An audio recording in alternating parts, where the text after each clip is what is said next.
여러분, 대출금리가 지금 장난 아니게 올라가고 있습니다. 이렇게 올라가니까 어마어마하게 많은 사람들이 파산 상태로 접어드는 것 아닌가, 그런 우려가 계속 나오고 있어요. 여러분도 알다시피 한국은행은 6월에 빅스텝을 단행을 해서 지금 기준금리는요, 2.25%입니다. 대출금리요? 대출금리는요, 이미 6%가 다 넘어섰어요. 신용대출이든 주택담보대출이든 다 넘어섰습니다. 가계대출이든 6%를 다 넘어섰어요. 그런데 그 6%가 넘어선 것도 지금 빅스텝을 단행이 된 0.5%포인트가 오른 이것은 반영이 안 됐단 말입니다. 그러면 조만간 이게 반영이 될 거란 말입니다. 반영이 되면 금리가 7%까지도 올라갈 겁니다. 대출금리가. 여러분, 대출금리가 7% 올라갔을 때 진짜 많은 사람들이 이게 최악의 상황으로 몰린다는 겁니다. 이 지표 한번 보세요. 소득 70%를 원리금, 원금과 이자입니다. 원리금 상환에 쓰는 대출자 수가 소득 70%입니다. 190만 명이 된다는 금융감독원의 이게 보고서가 나왔습니다. 190만 명이 되는 거예요. 어마어마하죠. 이게 여러분 소득 70%를 원리금 상환에 쓰게 되면 여러분 생활은 어떻게 하나요? 생활 못하는 거죠. 뭐 생활비도 그렇고요, 아이들 교육비도 그렇고요, 쓰지 못하는 거예요. 그러면 어떻게 될까요? 결국 원리금을 못 갚는다는 결론이 생기잖아요. 원리금을 못 갚는다는 사실이 말입니다. 결국은요, 파산한다는 거예요. 디폴트가 된다는 거예요. 디폴트가. 부도를 낸다는 이야기입니다. 부채 부도를. 저는 그게 190만 명이 된다는 사실이 진짜 무섭습니다. 실제 말입니다. 지금도 많아요. 지금도 많아요. 지금도 적지 않습니다. 지금도 말입니다. DSR 70% 초과 차주가 여러분 지금 140만 명이나 돼요. 금액으로 보면 357조 5천억 원이나 됩니다. 진짜 적지 않잖아요. 이게 말입니다. 3월 말 기준이거든요. 이때는 평균금리가 3.96%입니다. 그런데 이게 평균금리가 7%까지 가잖아요. 그러면 190만 명으로 확 늘어나고요. 그중에 부채 금액이 480조 4천억 원이나 된다는 사실입니다. 결국 DSR 40%니까 70%니까 내가 가지고 있는 거 다 쓴다는 이야기잖아요. 다 쓴다는 이야기잖아요. 결국 파산한다는 이야기예요. 이게 그만큼 심각한 그런 상황에 놓여 있다는 이야기입니다.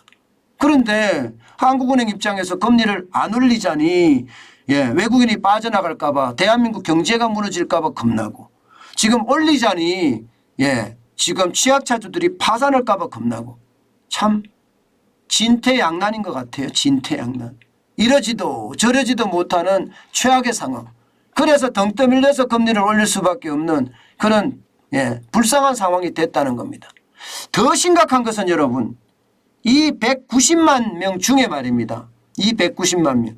그러니까 소득 70%를 생계비로 쓰는 거, 쓰는 사람들, 이 190만 명 중에 무려 말입니다, 여러분. 120만 명이 이게 원리금 상환에 90%를 쓴대요. 원리금 상환에. 190만 명 중에 120만 명이.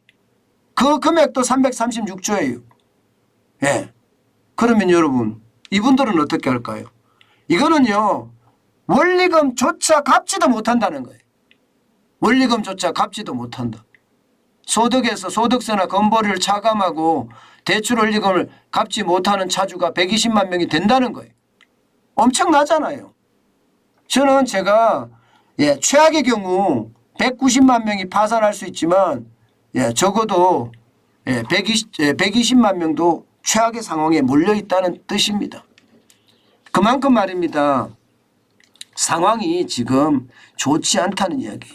그런데도 불구하고 금리는 올려야 되는 이 불행한 상황 앞으로도 계속될 수밖에 없는 그 상황이 한탄스럽기까지 하겠죠. 실제로 말입니다. 여러분 시중에 금리 올라가는 거 보세요. 지금 안 올라간 게 없습니다. 당장 신용대출 금리 6.21이죠. 상단이. 전세자금대출 6.21입니다. 주택담보대출 고정금리는 6.12로 찔끔 내렸어요. 그러나 주택담보대출 변동금리는 6.2입니다. 이게 금감을 해서 내려라 하니까 주택담보대출 고정금리가 찔끔 내려졌어요. 찔끔. 나머지가 다 올랐어. 근데 신용대출도 오르고 전세대출도 오르고 주택담보대출의 변동금리도 오르고 말입니다. 그러니 상황은 점점 심각해지고요. 이렇게 되면 여러분 지금 많은 사람들이 지금 최저임금에도 못 받는 최저임금은 건드리지 못하잖아요. 최저임금은 건드리지 못하니까 최저임금까지만 어떻게 가져간다고 하지만 최저임금을 제외하고는요. 결국 말입니다. 감당할 수가 없는 그런 상황으로 몰리지 않겠느냐 하는 게 지금 현재의 예측입니다. 그러면 190만 명에 해당되는 이 사람들이 최저임금 제외하고 금액도 480조 4천억 원이나 되는데 진짜 장난 아니라는 얘기가 되는 거죠. 저는 이 충격이 굉장히 커질 거라고 봅니다. 그런데 여러분 DSR 70% 다시 말해서 최저생계비 이게 차감을 하고 나면 원리금 못 갚는 사람들 주로 어디에 분포되어 있나 하면요. 여러분 제가 어디에 분포되어 있는지 한번 보여드릴게요. 이걸 보면 더 심각함을 느낍니다. 보시는 것처럼 제2금융권에 많이 몰려 있고요. 제2금융권에. 제2금융권에 지금 거의 한계차주들이 굉장히 많이 몰려 있습니다. 그리고 자영업자가 많아졌죠. 제2금융권은 76만으로 늘어나 있고요. 지금 자영업자는 28만으로 늘어나 있고요. 다중채무자는 45만 6천 명까지 늘어나 있습니다. 그러니까 결국 말입니다. 여러분 이게 전체를 이렇게 조합을 해보면 자영업자가 진짜 위험하다 이런 생각 드시죠. 자영업자가. 제2금융권에 돈 많이 빌리는 사람이 자영업자가 더 많겠죠. 다중채무자 중에도 자영업자가 굉장히 많을 거예요. 그런데 자영업자는 지금 매출은 안 늘어나고 버는 돈은 없는 거죠. 영업이익은 더 떨어지고 있어요. 게다가 지금 다시 한번 6차 대유행이 와 있습니다. 그러면 190만 명이 파산한다는데 그중에 자영업자들이 많은 부분을 차지하지 않겠느냐 이렇게 느껴지잖아요. 제가 여러분들에게 바닥경제가 계속 중요하다고 말씀을 드리고 바닥경제가 대한민국을 먹여 살릴 수 있는 열쇠라고 제가 말씀을 드리는 이유도 바로 이런 이유예요. 지금 바닥이 붕괴되고 있다는 거잖아요. 바닥이. 그만큼 살아가는 게요. 힘들어졌다는 이야기예요.